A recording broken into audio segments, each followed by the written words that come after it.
नमस्कार, माई बाप के शो में आपका बहुत बहुत स्वागत है। मैं हूं राकेश अचल और आज बात होगी कुछ ऐसे विषय पर जिसके बारे में पहले से किसी को कोई कल्पना नहीं थी। आज बात होनी थी वैसे तो किसानों के आंदोलन पर। वो शंभू बॉर्डर से दिल्ली में जाने की कोशिश कर रहे थे, पहले से उनकी घोषणा थी, लेकिन इस खबर को ओवरलेप कर दिया राज्यसभा में प्रतिपक्ष के जो बेंचेज होते हैं उस पर मिली नोटों की गड्डी ने। अब ये मामला राज्यसभा यानी संसद की सुरक्षा का है या कदाचरण का है या काहे का है, इसके बारे में कुछ कहना मुश्किल है।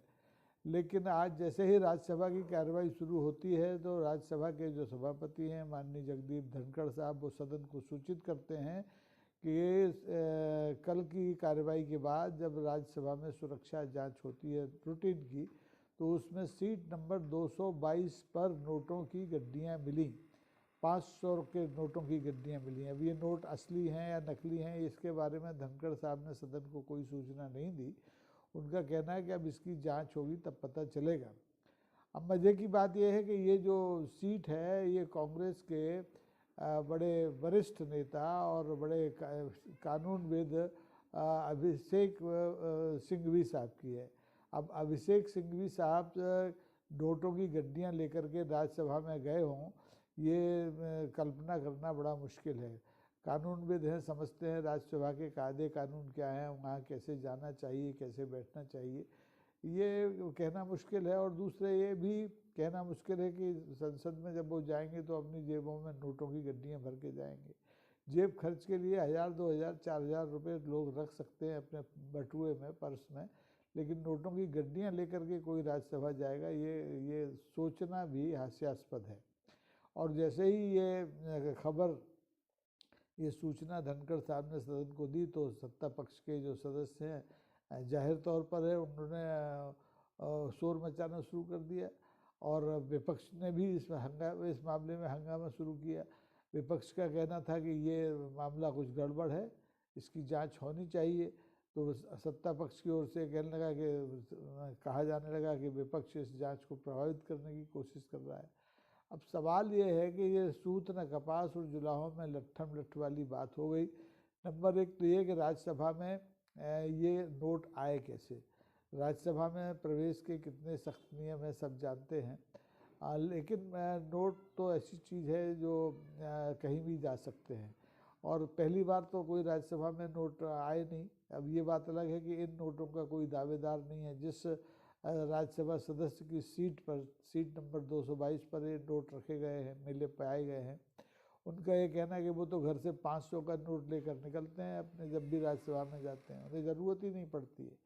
तो इसलिए इस मामले की गहराई से जांच होनी चाहिए कि आखिर ये नोट आए कैसे। नोटों के पंख तो होते नहीं हैं, नोटों के पैर भी नहीं होते, तो वो चलकर नहीं आ सकते, उड़कर नहीं आ सकते।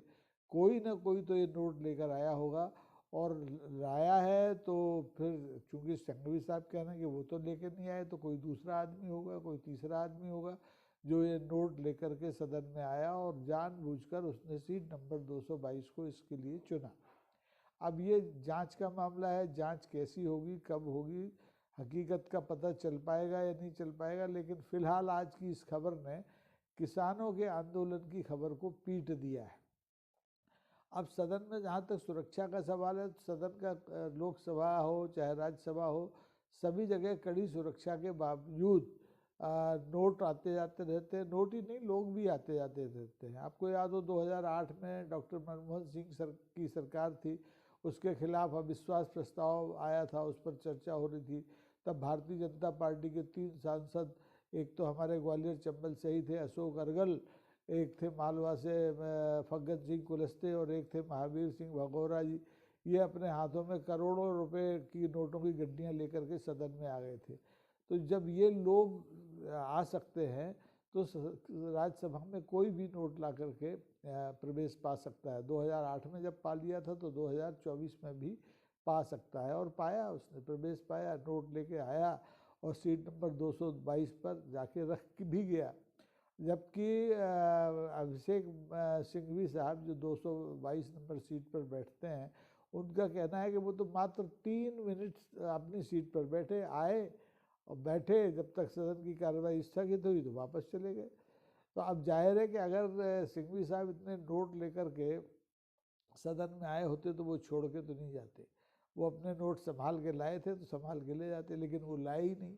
उन नोटों पर उन्होंने दावा भी नहीं किया कि भाई सुरक्षा जांच में जब वो नोट मिले तो धनखड़ साहब कहते हैं कि वो इंतजार करते रहे कि वही कोई सांसद आएगा, वो कहेगा मेरे नोट कल छूट गए थे, तो कोई आया नहीं। तो निश्चित तौर पर इन लावारिस नोटों के पीछे कोई गूढ़ कहानी तो है जिसका पता चलना चाहिए, क्योंकि ये मामला अब संसद की सुरक्षा के साथ साथ संसद की गरिमा से भी जुड़ गया है। और संसद की गरिमा आप देखें कि लगातार पिछले 10-11 साल से तार तार हो रही है। 2013 का आपको दृश्य याद हो, यही 23 का, क्षमा करें, 2023 में यही दिसंबर का महीना था, यही शीत सत्र था। कुछ प्रदर्शनकारी अंदर पहुंच गए थे और उन्होंने कूद के सांसदों की टेबल पर सरकार के खिलाफ प्रदर्शन किया था, पकड़े गए, गिरफ्तारियां हुई, लेकिन हुआ क्या आज तक किसी को पता नहीं कि वो लोग जो पकड़े गए थे वो कहाँ हैं, कैसे हैं, किस अवस्था में हैं। ऐसे ही फग्गन सिंह कुलस्ते वाला मामला है, और कुछ हुआ नहीं। सब लोग, फग्गन सिंह तो अभी भी चुनाव लड़े थे और शायद संसद में है भी वो, कि विधानसभा में, मुझे ठीक ठीक जानकारी नहीं है। तो कुल मिलाकर के ये है कि सदन में इस तरह के नाटक नौटंकी होती आखिर कैसे है? क्या इसे जानबूझकर किया जाता है? क्या ये प्रायोजित कार्यक्रम है, सत्ता पक्ष का कार्यक्रम है या विपक्ष का कार्यक्रम है? विपक्ष तो अपनी बेइज्जती कराने के लिए नोट लेकर के अपनी कुर्सी पर छोड़ के जाएगा नहीं, तो जाहिर है इसके पीछे कोई और होगा। सत्ता पक्ष में किसी चंचल दिमाग ने ये योजना बनाई हो कि साहब कांग्रेस को लांछित कर दिया जाए, या जो किसानों का मामला उठने वाला है या जो अडानी का मामला उठने वाला है उससे लोगों का, देश का ध्यान बटाया जाए। तो कुछ भी हो सकता है इस देश में, कुछ भी संभव है। इधर आप देखिए सदन में इधर नोट मिल रहे हैं, उधर सदन के बाहर कांग्रेस के सांसद हाथ में संविधान की प्रतियां लेकर के प्रदर्शन कर रहे हैं, जुलूस निकाल रहे हैं। तो लोग लोकतंत्र को बचाने के लिए भी काम करते हैं और लोकतंत्र को बदनाम करने के लिए भी काम करते हैं। तो ये दोनों पक्ष हैं, इन दोनों पक्षों पर देश को नज़र रखनी चाहिए, क्योंकि इस समय आप देखें कि देश बड़े उथल पुथल के दौर से गुजर रहा है। देश के अंदर भी सांप्रदायिक सद्भाव दांव पर लगा हुआ है, अल्पसंख्यक डरे हुए हैं, अल्पसंख्यकों के जो पूजा घर हैं उनको खोदा जा रहा है सर्वे के नाम पर, दंगे हो रहे हैं, दंगाग्रस्त इलाकों में जनप्रतिनिधियों को प्रवेश नहीं दिया जा रहा है। और इधर हमारे पड़ोस में जो बांग्लादेश, कल तक हमारा बगलगीर था जिससे हमारी दांत काटी रोटी थी, उस बांग्लादेश में भी सरकार बदलने के बाद, तख्ता पलट होने के बाद पिछले 2-3 महीने से वहाँ के हिंदू, अल्पसंख्यक हिंदू लगातार अत्याचार के शिकार हो रहे हैं और हमारी सरकार कुछ कर नहीं पा रही है। पड़ोसी के नाते और इतना बड़ा मुल्क होने के नाते सरकार अपने प्रभाव का इस्तेमाल करके बांग्लादेश के हिंदुओं को संरक्षण नहीं दिला पा रही। संरक्षण सरकार भारत की तो दे नहीं सकती, भाई वो वहाँ के नागरिक हैं, वहाँ के हिंदू हैं, वहाँ उनका गर्भनाल है, तो संरक्षण वहाँ की सरकार देगी। लेकिन बांग्लादेश पर दबाव बनाने की स्थिति भी हमारी इस सरकार की नहीं है। तो सरकार बड़े पसोपेश में है और ये पसोपेश अब सरकार को ही भारी पड़ रही है, क्योंकि देखिए अगर बांग्लादेश के हिंदुओं को ये भारत की सरकार, भारत के प्रधानमंत्री संरक्षण नहीं दिला पाते हैं, तो जिस देश को वो हिंदू राष्ट्र बनाने के रास्ते पर आगे बढ़ाने की कोशिश कर रहे हैं, उन्होंने बड़ी तेज़ी से हिंदुओं का ध्रुवीकरण किया है, तो वो भारत के हिंदू भी अब इस सरकार से नाराज़ हो सकते हैं। हिंदुओं ने बगल में जो पड़ोस में गतिविधियाँ हुई हैं उसके खिलाफ देश भर में प्रदर्शन किए हैं। अब ये प्रदर्शन खुद हिंदुओं ने किए हैं या सरकार द्वारा प्रायोजित हैं या संघ द्वारा प्रायोजित हैं, ये कहना मुश्किल है। तो लेकिन प्रदर्शन तो हो रहे हैं, सरकार के ऊपर एक दबाव बनाया जा रहा है और सरकार इस दबाव में है भी, लेकिन सरकार कुछ कर नहीं पा रही है। सरकार यूक्रेन और रूस का युद्ध रुकवाने में तो दिलचस्पी ले रही है, लेकिन बांग्लादेश के जो अल्पसंख्यक हिंदू हैं उनके ऊपर होने वाले अत्याचारों के मामले में बहुत ज़्यादा दिलचस्पी नहीं ले रही है। अब कायदे से तो ये होना चाहिए था कि मामला संगीन है तो हमारे देश के किसी प्रतिनिधि को, मंत्री को जाके वहाँ की सरकार से बात करनी चाहिए थी, लेकिन बात तब तो बनने की बजाय बिगड़ती दिख रही है। राजनयिकों की वापसी हो रही है, बांग्लादेश ने अपने लोगों को वापस बुला लिया। अब हो सकता है भारत भी अपने लोगों को वहाँ से जो राजनयिक रहते हैं उनको वापस बुला ले और आवाजाही बंद हो जाए। और इस अदावत की वजह जो है वो सिर्फ नफ़रत है। नफ़रत, जो नफ़रत हिंदुस्तान में है, जो नफ़रत पाकिस्तान में है, जो नफ़रत बांग्लादेश में है, जो नफ़रत अफ़गानिस्तान में, दुनिया के किसी भी देश में नफ़रत जो है वो जहर का काम करती है। और बांग्लादेश में तो मुश्किल ये हो गई कि तख्ता पलट के बाद जो अभी अनिर्वाचित सरकार है, जो काम चलाऊ सरकार है, उस सरकार के जो मुखिया नोबेल पुरस्कार प्राप्त हैं, विजेता हैं शांति के मामले में, लेकिन वो अपने देश में शांति कायम नहीं कर पा रहे हैं। और बांग्लादेश में जो कट्टरपंथी हैं, जो बहुसंख्यक हैं, वो इस बात से नाराज़ हैं भारत से कि भारत ने उनकी निर्वासित जो प्रधानमंत्री हैं शेख हसीना साहिबा, उनको अपने यहाँ शरण दे रखी है। उनका वो प्रत्यार्पण नहीं कर रहे हैं, क्योंकि बांग्लादेश में तो शेख हसीना के खिलाफ कम से कम 58 मामले, आपराधिक मामले दर्ज हैं। यानी अगर वो स्वदेश अपने चली गई, लौट गई, तो उनको पूरी ज़िंदगी जेल में ही बिताना पड़ेगी। अब ऐसे में ये देखना है कि भारत सरकार एक शेख हसीना को बचाती है या फिर बांग्लादेश के बहुसंख्यक हिंदुओं की सुरक्षा के लिए कोई कदम उठाती है। इस मामले में आप देखिए, अमेरिका की सरकार तक हिंदुओं के खिलाफ हो रहे अत्याचारों के मामले में बोल गई है, इंग्लैंड के लोग बोल रहे हैं, लेकिन भारत के प्रधानमंत्री डॉक्टर मनमोहन सिंह बने हुए हैं, यानी मौन सिंह बने हुए हैं। उन्होंने खुलकर कुछ नहीं कहा। वो दूसरे मंचों से कांग्रेस को दिन रात लताड़ते हैं, दूसरे दलों को दिन रात लताड़ते हैं, लेकिन वो बांग्लादेश के खिलाफ एक शब्द नहीं बोल पा रहे हैं। अब बोलना तो दूर, घुड़की नहीं दे पा रहे हैं। वो चाहें तो बांग्लादेश से हमारा 150 बिलियन मिलियन डॉलर का कारोबार है, लेन देन है, तो वो चाहे तो दबाव बना सकते हैं। बांग्लादेश कितना छोटा सा देश है। बांग्लादेश को तो बनाने में भारत सरकार की, आज की भारत सरकार की नहीं, लेकिन 1970-71 में तत्कालीन प्रधानमंत्री इंदिरा गांधी ने बांग्लादेश के उस समय के जो बहुसंख्यक बांग्लादेशी थे, पाकिस्तान अधिकृत क्षेत्र के जो बांग्लादेशी थे, उनके मानवाधिकारों की सुरक्षा के लिए सैन्य दखल दिया। वहाँ की जो मुक्ति बाहिनी थी शेख मुजीबुर रहमान की, उसको सैन्य सहायता देके बांग्ला उन लोगों को मतलब एक पृथक राष्ट्र दिलवा दिया। तो जब इंदिरा गांधी इतने दुस्साहस का परिचय दे सकती हैं, तो हमारे माननीय मोदी साहब पता नहीं क्यों संकोच कर रहे हैं। वो वहाँ तो जाके स्ट्राइक कर देते हैं पाकिस्तान, पाक अधिकृत क्षेत्रों में जा कर के, है ना, लेकिन बांग्लादेश में कुछ नहीं कर पा रहे, ना स्ट्राइक कर पा रहे हैं, ना फ़ोन कर पा रहे हैं, ना बातचीत कर पा रहे हैं।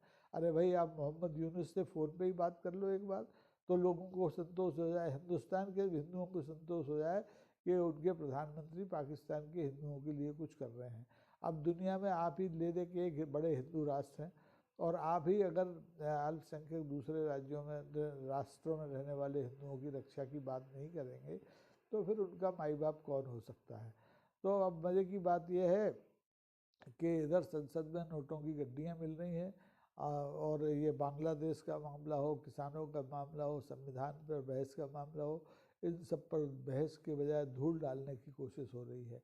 नोटों की ये गड्डियाँ किसी सांसद की सांसदी ले लेंगी, इसमें मुझे शक है, क्योंकि ये साबित करना मुश्किल है कि ये नोट थे ही कांग्रेस सांसद सिंघवी साहब के हैं।